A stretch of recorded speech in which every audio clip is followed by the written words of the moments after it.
Assalamualaikum warahmatullahi wabarakatuh. Perkenalkan, nama saya Firman Frezi Pradana, NIM 2118112. Kali ini saya akan membahas mengenai CRUD pada fitur tambah barang. Oke, langsung saja. Kita akan mencoba menambah barang, kemudian mengupdate barang, kemudian menghapus barang. Kemudian kita akan mencoba mereport sebuah barang. Langsung saja kita mulai. Klik tambah barang untuk menambahkan barang. Kemudian kita akan masukkan kode barang. Saya sudah menyiapkan. Paste. Kita pilih lokasi gudangnya. Misal di sini Lokam Karsari. Kemudian kategorinya apa? Di sini kita piston. Kemudian satuannya apa? Piece. Kita simpulkan harganya ke 140, 140. Kemudian jumlahnya berapa? Misal di sini saya menjumlahkan 5. Nah, di sini pada kode barang ini nama barang piston kit dengan ukuran 0,75 ini dengan harga sekian berjumlah 5. Kita akan tambahkan datanya. Nah, data sudah masuk pada tabel barang ini. Berarti kita sudah berhasil menambahkan sebuah barang. Kemudian kita akan mencoba mengupdate sebuah barang. Di sini saya akan mencoba mengupdate satu barang saja. Di sini saya akan mengupdate nama barang dengan kode barang ini. Kita coba update. Kita akan menghapus hanya bagian yang ini saja.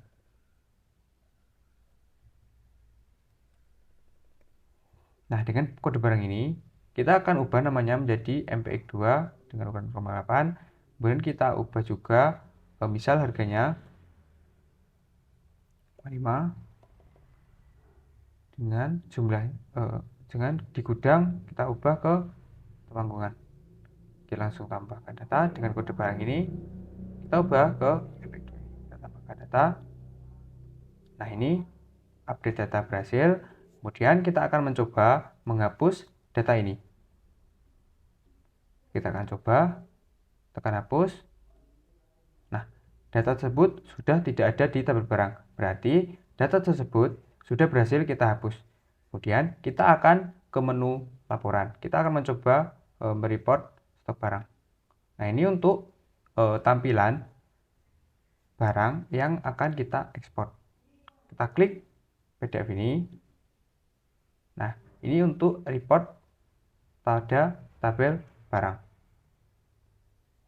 Kemudian saya akan menjelaskan mengenai relasi dan untuk mengambil dropdown dari tabel barang ini. Cara merelasikannya. Merelasikan antara tabel barang ini dengan tabel gudang dan tabel kategori, kita perlu menjoin kedua tabel tersebut ke tabel barang. Di sini saya akan menjelaskan mengenai migration, karena di sini di migration ini saya memform key dari tabel gudang. Jadi di sini saya menggunakan migration untuk tabel barang. Di tabel barang saya memiliki kode barang, kemudian nama barang, ID gudang, ID kategori, kemudian satuan, harga, stok awal, stok masuk, stok keluar, dan stok akhir. Pada ketiga stok ini saya memberikan nilai itu nullable, jadi artinya boleh kosong. Kemudian di kedua field ini, field ID gudang dan ID kategori, saya memformatnya di tab dengan ID, jadi dia itu ID gudang itu milik tabel barang, ID kategori milik tabel barang. Kemudian di sini berform key, dan kemudian di sini mengambil dari primary key dari tabel gudang dan tabel kategori. Kemudian untuk tabel gudang dan tabel kategori, ini untuk tabel gudang dan ini untuk tabel kategori. Di sini pada tabel gudang dia memiliki hanya ID, kemudian nama gudang dan alamat. Kemudian pada tabel kategoris dia hanya memiliki ID dan nama kategori. Untuk view kedua tabel ini itu seperti ini. Jadi antara tabel barang, tabel gudang dan tabel kategori berelasi. Dan tadi ini terlebih dahulu saya jelaskan. Kemudian bagaimana cara untuk membuat dropdown dari tabel gudang ini dan tabel kategori ini. Pertama, kita akan melihat view dari form kita di sini.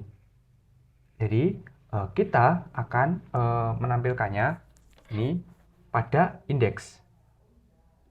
Nah, ini di sini saya membuat variabel baru dengan dolar data gudang, kemudian dolar data kategori, dan dolar data gudang. Kita akan mengambil semua dengan metode namanya all. Di sini ini merupakan model tabel gudang, model tabel kategori, dan tabel kategori. Ini untuk modelnya di tabel barang, yaitu protected ID barang, kemudian file label atau field dari tabel tersebut seperti ini, kode barang, nama barang, ID gudang, kategori, satuan, harga, kemudian stok, dan pada tabel kategori dia hanya memiliki satu field yaitu nama kategori. Kemudian pada tabel gudang dia memiliki objek pada tabel gudang, kemudian ID, nama gudang, dan alamat. Itu untuk pemahaman mengenai modelnya. Kemudian di sini untuk membuat dropdownnya, setelah kita membuat variabel dari tabel gudang, kategori, dan barang, kita ambil semua dari tabelnya, kita akan memasukkan ke dalam array. Nah, array ini yang akan kita manfaatkan nantinya untuk meload atau menampilkan view dari data gudang, data kategori, dan data barang ini. Kita simpan di array. Kemudian ketika dia memasuki indeks atau return view index, dia akan membawa data yang ada di array ini. Kemudian kita kembali ke view. Nah, di sini saya menggunakan sebuah select box. Jadi pada select box ini saya menggunakan perulangan for each. Kemudian saya ambil gudang, berarti saya ambil gudang yang ini. Data gudang, data gudang atau gudang alias gudang. Kemudian saya ambil dolar gudang yang saya tampilkan untuk tampilannya itu merupakan nama gudang. Kemudian untuk value ketika kita mengirimkan datanya di ID gudang ini, dia akan mengirim value yaitu ID berupa ID gudang. Kemudian sama seperti gudang ini di kategori pun sama. Saya akan men for each data kategori, kemudian alias data kategori. Kemudian saya load, saya tampilkan yaitu yang akan saya tampilkan itu berupa nama kategori. Kemudian untuk value di bagian ID gudang di tabel barang, saya akan menampilkan berupa kategori ID. Nah, dia akan menampilkan seperti ini. Barang, nah ini semua akan ditampilkan.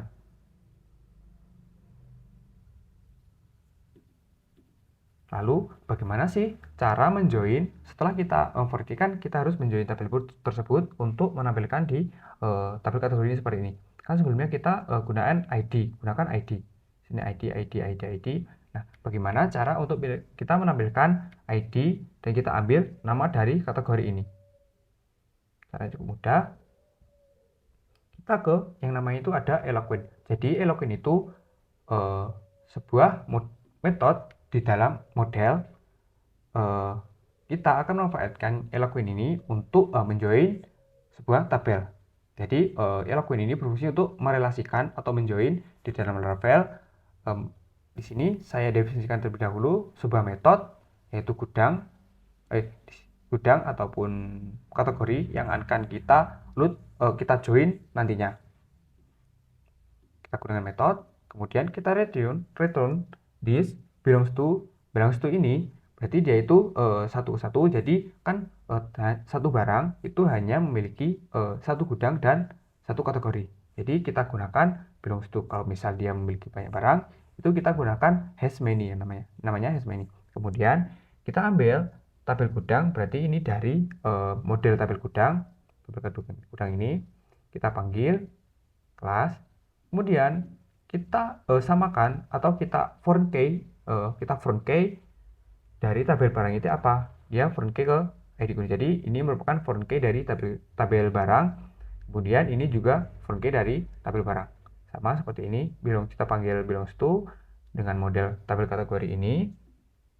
Kemudian kita for A-nya kita panggil yaitu ID kategori yang di sini. Nah, kemudian untuk menampilkannya dari ulang ini cukup mudah. Nah, ini kita gunakan for each, kita gunakan perulangan, kemudian data barang as barang, kemudian kita load view-nya seperti ini. Data barang nama berarti dia akan menampilkan nama dari data barang. Kemudian untuk meload kategori, nah di sini saya panggil $barang, kemudian saya panggil metode yang sudah saya buat pada model barang ini. Apa yang akan saya tampilkan setelah saya mendapatkan ID kategori ini kan sudah mencocokkan, sama ini sudah dapat. Kemudian apa yang akan dia lakukan? Dia akan menampilkan apa? Apakah berupa ID, apakah berupa alamat? Nah, di sini di kategori ini karena hanya satu inputan atau satu output, itu berupa nama kategori yang akan kita tampilkan yaitu nama kategori ini. Kemudian di sini sama nama barang berarti dia mengambil barang di satuannya, harga satuannya, kemudian barang dan stok akhirnya. Seperti itu caranya kita untuk menampilkan dropdown di barang ini. Seperti ini. Kemudian kita akan melihat bagaimana CRUD pada tabel barang ini. Kita ambil ke barang. Nah, ini. Nah, untuk penjaluran tabel barang ini sudah saya siapkan. Nah, ini untuk penjaluran atau root dari tabel barang. Sini kita ambil barang controller, sini barang controller, kemudian kita group, kita jadikan satu. Jadi kita nggak perlu menulis setiap kontrol-kontrolnya. Jadi di sini untuk menampilkan barang, tampilan awal ini kita perlu sebuah root get barang kemudian index untuk menampilkan semua data barang yang ada di sini. Kemudian untuk menambah barang, kita buat sebuah root, kemudian namanya tambah barang dengan function store, metode store, kemudian dengan nama store barang. Ketika tombol barang ini diklik, kemudian dia akan membuat form, menampilkan form ini. Setelah kita mengisi kode barang, nama barang, lokasi gudang, kategori, satuan barang, harga, jumlah, kemudian kita klik tambah, dia akan diproses dengan nama function store. Nah, function store ini, di function store ini dia akan merequest datanya. Jadi data yang sudah kita kirim ditampung kepada request. Kemudian kita ambil request ini. Nah, di sini ada validation ketika kita menginputkan barang tersebut. Jadi misal kita ini validation autentikasi kecil dari sebuah stok barang. Jadi kita akan pada kode barang yaitu required, jadi harus dimasukkan, kemudian nama barang yaitu required juga harus dimasukkan, kemudian ID barang dia harus ada, kemudian ID gudang dia juga harus ada, kemudian satuan dia juga harus ada, harga stok dia harus ada, kemudian stok awal, stok masuk dan stok keluar dia no label atau tidak perlu diisi. Kemudian di bawahnya kita validation pada stok akhir kita sama dengan validation stok awal. Jadi pada stok akhir dia akan memiliki nilai sama dengan stok awal. Kemudian pada stok masuk dan stok keluar kita inisialisasi nilainya dengan 0. Kemudian untuk menambahkan dia ke dalam database kita cukup memanggil tabel barang. Kemudian ini merupakan model tabel barang, create $validation-nya sudah kita buat. Kemudian nah seperti itu untuk menambah sebuah barang. Setelah validation ini berhasil, setelah dia berhasil menambahkan barang, dia akan meredirect ke tabel barang, ke root barang. Jadi dia akan menampilkan lagi halaman ini. Kemudian kita akan melihat bagaimana mengupdate sebuah barang. Ini untuk rute dari tabel barang.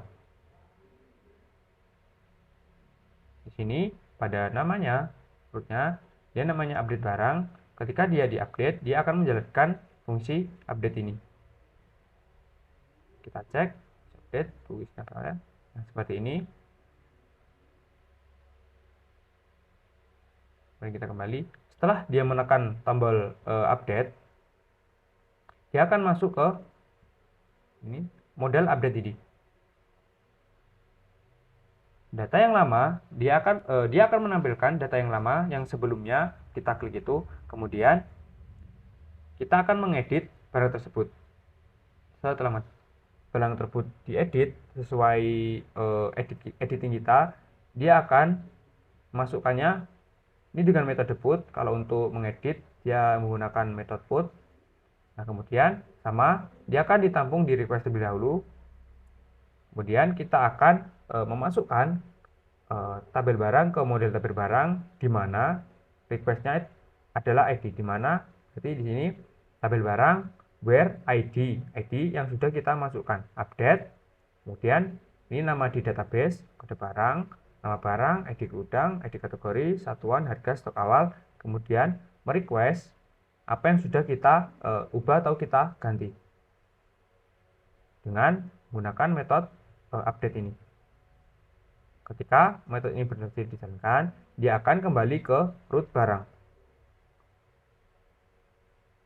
Jadi ketika dia berhasil diupdate, dia akan kembali ke sini lagi. Kemudian untuk function delete, ketika si user menekan tombol delete, dia akan menjalankan rute ini untuk destroy. Jadi ketika dia menekan tombol, dia akan membawa sebuah ID. Ya, ada ID itu nantinya yang akan dia gunakan untuk inisialisasi ID yang akan dia hapus.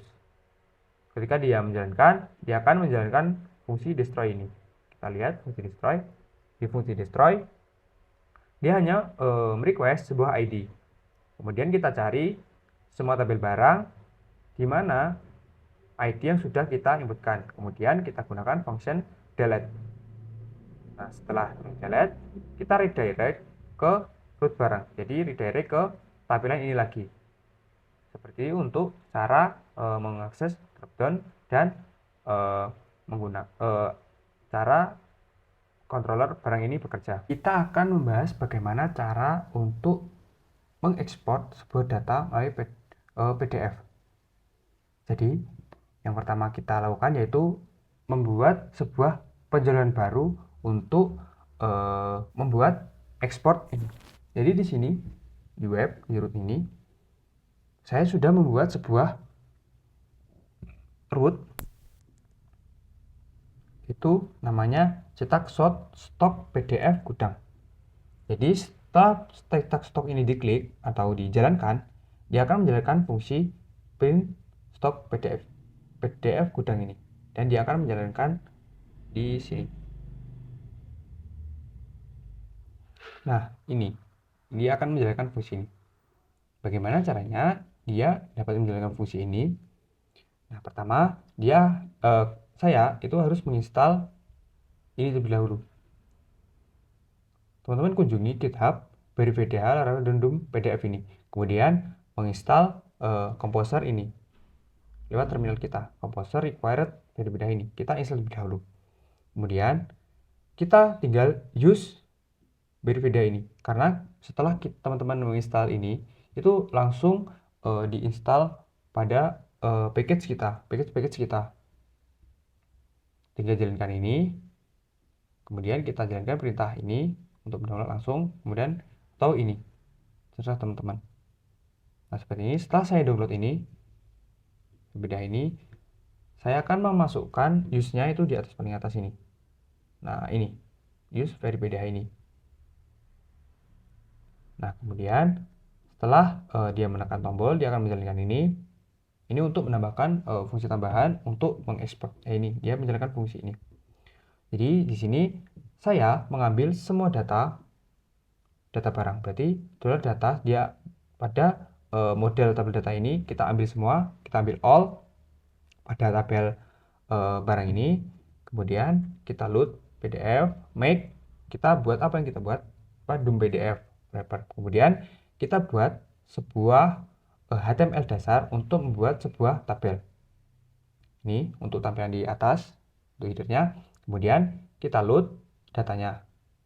Kita load, nah ini kita load datanya dengan for each tentunya. Data, as data, kemudian kita buat HTML untuk inputannya, tr, setelahnya dengan align center. TH ini kita ambil dari sini saja kemarin.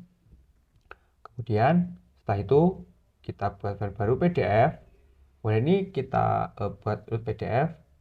Kita ambil dari metode yang sudah kita use tadi, PDF .2 load HTML. Jadi dia akan meload HTML ini dan merubahnya menjadi PDF. Kemudian dia akan mereturn PDF ini Steam, dia akan mendownload, menampilkan atau mendownload dengan nama stok barang .pdf. Nah, seperti itu cara mudah untuk kita membuat ekspor pada Laravel. Hasilnya seperti ini. Nah, seperti ini, kemudian download. Nah, ini sudah langsung membuat namanya dengan stok barang. Oke.